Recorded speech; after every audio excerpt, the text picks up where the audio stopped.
जिन्होंने कॉलेजों में जाके स्टूडेंटों को भड़काया कि ओबीसी को अगर राजनीतिक हक मिल गया तो बहुत बड़ा नुकसान हो जाएगा। केजरीवाल ओबीसी का माइनॉरिटी का सबसे बड़ा है। आज वो लक्ष्मी की फोटो की बात करता है, गंभीर आरोप लगा रहे हैं। गंभीर आरोप लक्ष्मी की। गुजरात में जाके हिंदू बनता है, दिल्ली में आके अंबेडकरवादी बनता है और पंजाब में जाके भगत सिंह बनता है।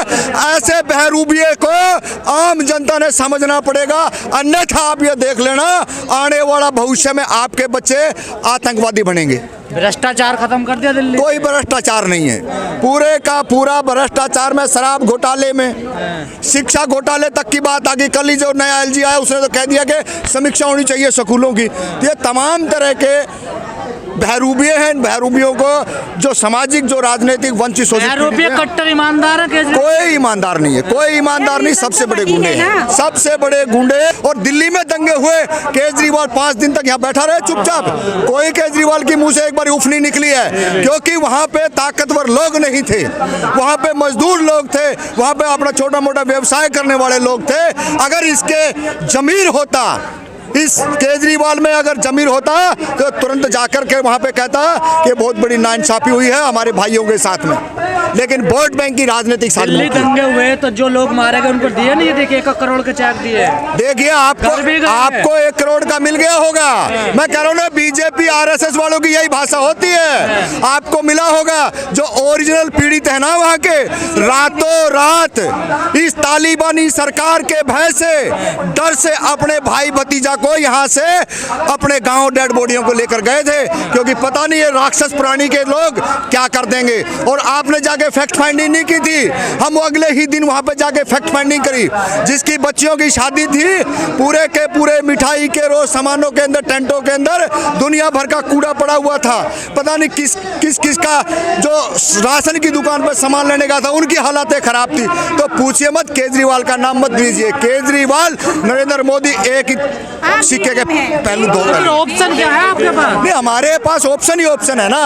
हम अब थोड़े से पढ़े लिखे हैं किसी माध्यम से, और आज हम बता देना चाहते हैं कि धर्म के नाम पे ये गुंडागर्दी ना बीजेपी की चलेगी। और केजरीवाल जिस तरीके से लक्ष्मी और गणेश की बात कर रहे हैं, इसको अपने पास रखे, इस देश के अंदर धर्म का जहर ना घोलें। कह रहे हैं कि मेरे मंत्री को बदनाम किया जा रहा है जेल में। आपके मंत्री पे बदनाम किया जा रहा है या नहीं जा रहा? हम ये पूछते हैं केजरीवाल जी, अभी आपने सीटें बंटवारा किया है, उन सीटों में एनडीएमसी में कितने दलितों को दिया, कितने पिछड़ों को दिया, कितने माइनॉरिटी को दिया? अरे हम हक की बात कर रहे हैं। आप जो हमारे को इधर धर्म के जाल में मत फंसाइए।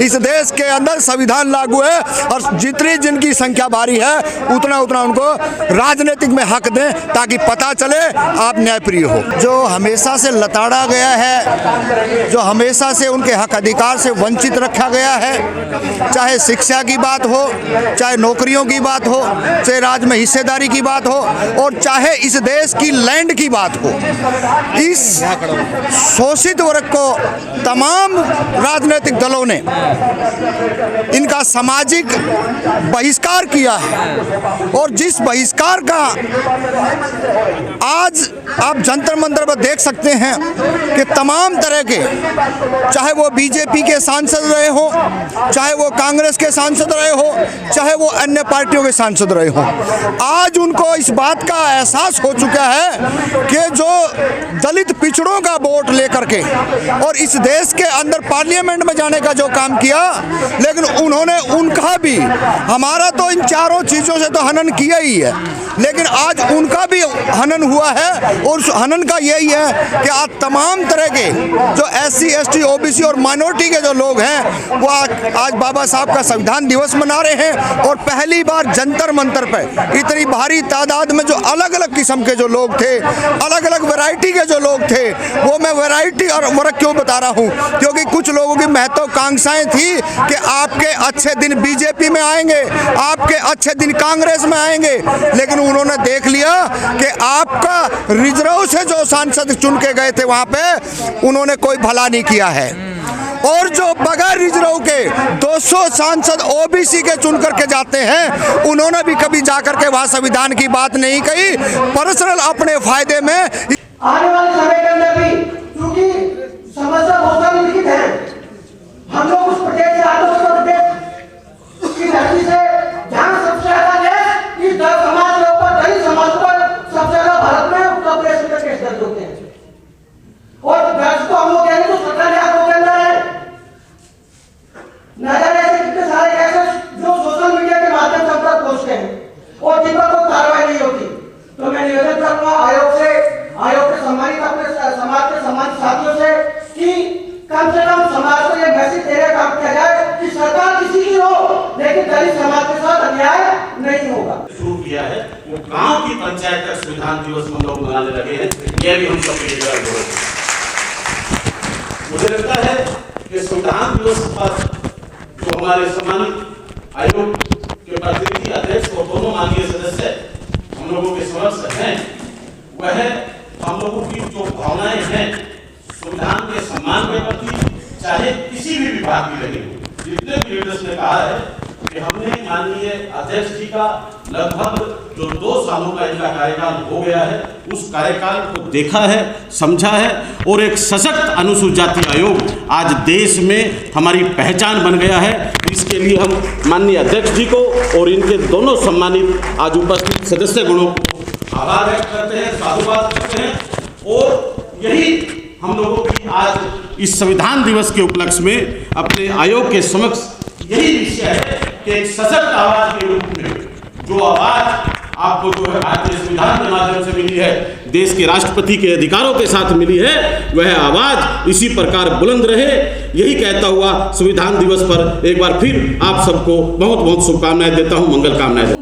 कि बहुत सारे मुद्दे जब आपके तरफ से सोशल मीडिया पे वायरल होते हैं, बहुत सारे ऐसे लोग होते हैं जो हमारे तक नहीं पहुंच पाते, बहुत सारे ऐसे लोग होते हैं उनको कमीशन का पता नहीं होता, बहुत सारी घटनाएं ऐसी होती हैं जो हमें आपके माध्यम से पता चलती हैं, जिसमें हम 100 मोटो पावर लेके उस गांव, उस नुक्कड़ तक, उस जगह तक पहुंच जाते इंसाफ दिलाने के लिए।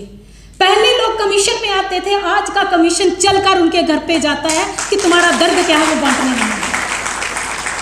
अब कोशिश हमारी ये होती है, इसीलिए सभी को धन्यवाद देते हुए, क्योंकि मैंने समय ज़्यादा लिया है, मैं मान रही हूँ, लेकिन अब सारा परिवार यहाँ बैठा था, थोड़ा सा रूबरू हो रहे थे, तो थोड़ा दिल की बात, थोड़ी आपके दिल की बात मैंने जान ली, मेरे दिल की बात आप भी जान ले, यही सोच के आपसे बात की।